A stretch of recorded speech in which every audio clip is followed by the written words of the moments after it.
Kali ini, gue bakal membawakan cerita tentang kisah mistis yang ada di Kabupaten Bengkayang, Kalimantan Barat. Tikungan ini bernama Vandering. Mungkin bagi sebagian kalian yang tinggal di Bengkayang, udah gak asing lagi mendengar nama tikungan ini. Dari sejarah yang tertulis, Bukit Vandering adalah salah satu titik dalam perebutan kekuasaan oleh Jepang.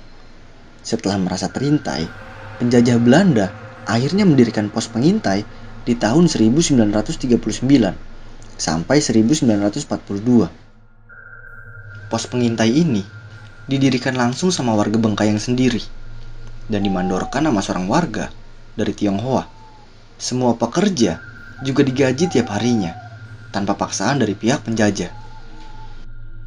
Sekedar info, Bukit Vandering ini menghubungkan akses dari Kabupaten Bengkayang ke kota Singkawang.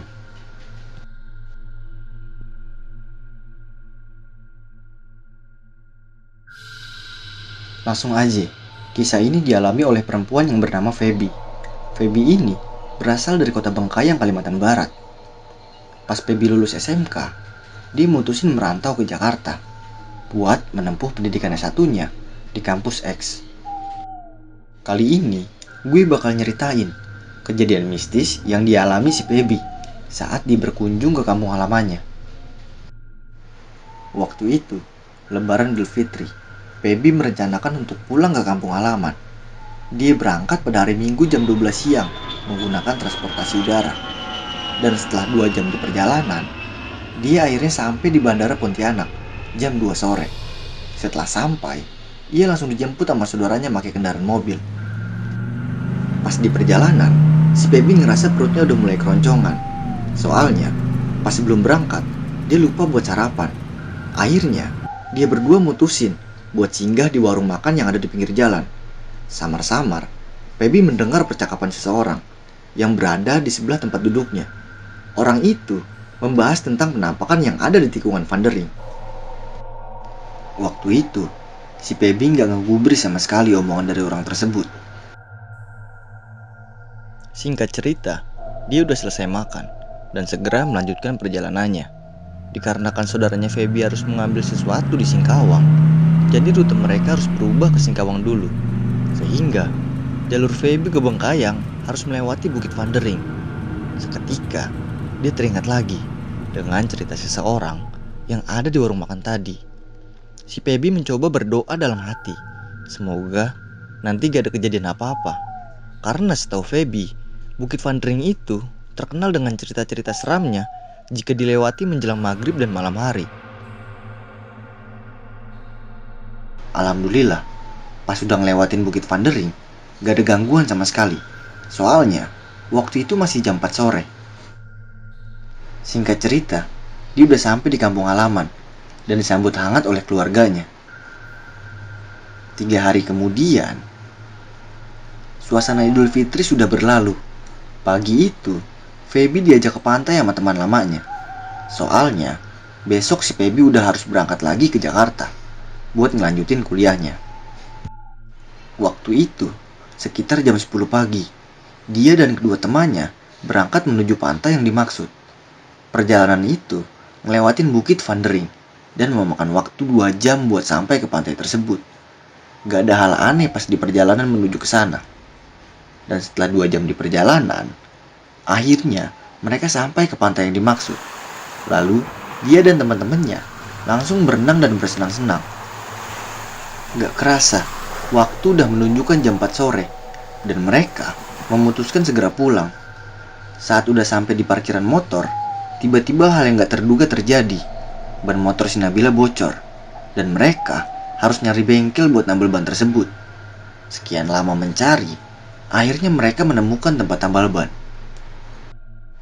Lalu sesudah ditambal, mereka segera bergegas melanjutkan perjalanan.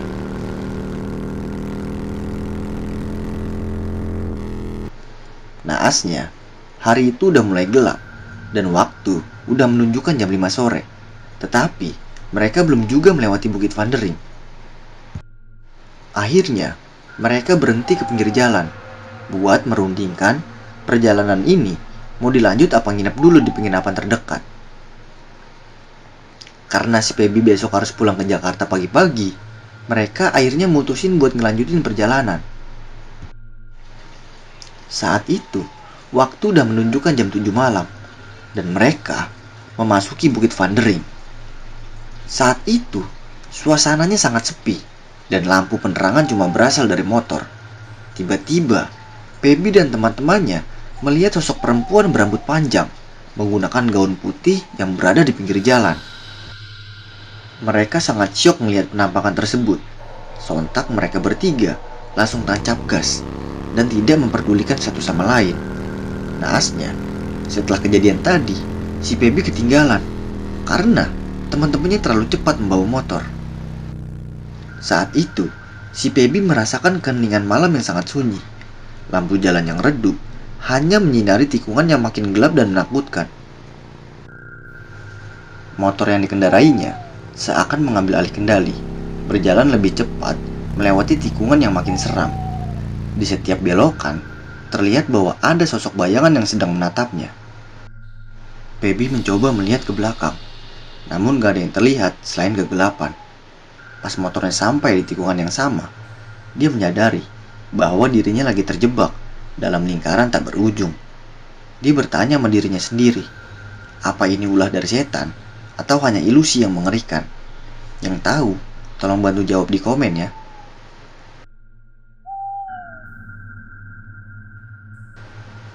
Yuk kita lanjut lagi. Feby akhirnya mencoba berhenti ke pinggir jalan. Namun, saat lagi ngurangin kecepatannya, suasana semakin terasa aneh. Suara-suara serangga hutan terdengar sekali di sekitarnya. Pas dia berhenti di pinggir jalan, lampu motor seolah-olah menyoroti sosok penampakan yang tersembunyi di balik pepohonan. Lalu, Feby mencoba mengambil handphone di kantongnya. Namun sial, handphone tersebut gak ada sinyalnya. Suasana waktu itu sangat menegangkan. Soalnya, Feby cuma sendirian. Akhirnya, Feby mencoba menenangkan diri. Dia berusaha memahami apa yang sedang terjadi di sekitarnya. Namun, keheningan membuat suasana menjadi mengerikan. Dia ngerasa ada sesuatu yang sedang mengamati tiap gerakannya, yang membuat bulu kuduknya merinding pada saat itu. Dalam kegelapan malam, Feby terdiam di pinggir jalan. Dia meratapi nasibnya yang terjebak di tengah malam dengan penuh ketakutan. Akhirnya, setelah sekian lama, azan subuh berkumandang, memotong suasana yang mencekam. Ia merasa lega mendengar panggilan ibadah yang khas tersebut. Saat itu juga, suasana gelap mulai mereda. Dan Feby masih terbayang oleh kejadian misterius di tikungan Vandering. Dengan hati yang masih berdebar-debar, Feby memutuskan untuk melanjutkan perjalanan pulang. Motornya meluncur melewati tikungan yang semalam membuatnya bingung. Singkat cerita, Feby tiba di rumahnya dalam keadaan capek dan ngantuk. Dia langsung menceritakan kejadian semalam yang dialami kepada keluarganya. Tiap kata yang keluar dari mulutnya terasa seperti beban yang terangkat, dan raut wajah keluarganya mencerminkan kekhawatiran dan kecemasan. Meskipun ada kelegaan karena berhasil pulang, kejadian misterius yang terjadi di tikungan Vandering tetap menghantui pikirannya. Kisah tentang malam yang penuh misteri akan terus membekas di ingatan. Dengan tekad yang kuat, Feby segera mengambil keputusan untuk meninggalkan Bengkayang dan kembali ke Jakarta. Pagi itu, ia segera melanjutkan perjalanannya menuju Jakarta dengan harapan baru dan semangat untuk melanjutkan kuliahnya. Meski kejadian malam itu gak bisa dilupakan gitu aja, namun langkahnya yang mantap menuju masa depan mengisyaratkan bahwa ia siap menghadapi apapun yang mungkin akan menantinya di perjalanan. Itulah pengalaman mistis yang dialami dengan Feby. Bagaimana dengan kalian? Apakah kalian pernah mengalami hal mistis juga? Tuliskan pengalaman mistis kalian di komentar ya. Dan jangan lupa untuk mendukung channel ini dengan cara klik tombol subscribe, like, dan nyalakan lonceng notifikasinya. Sampai jumpa kembali di video selanjutnya.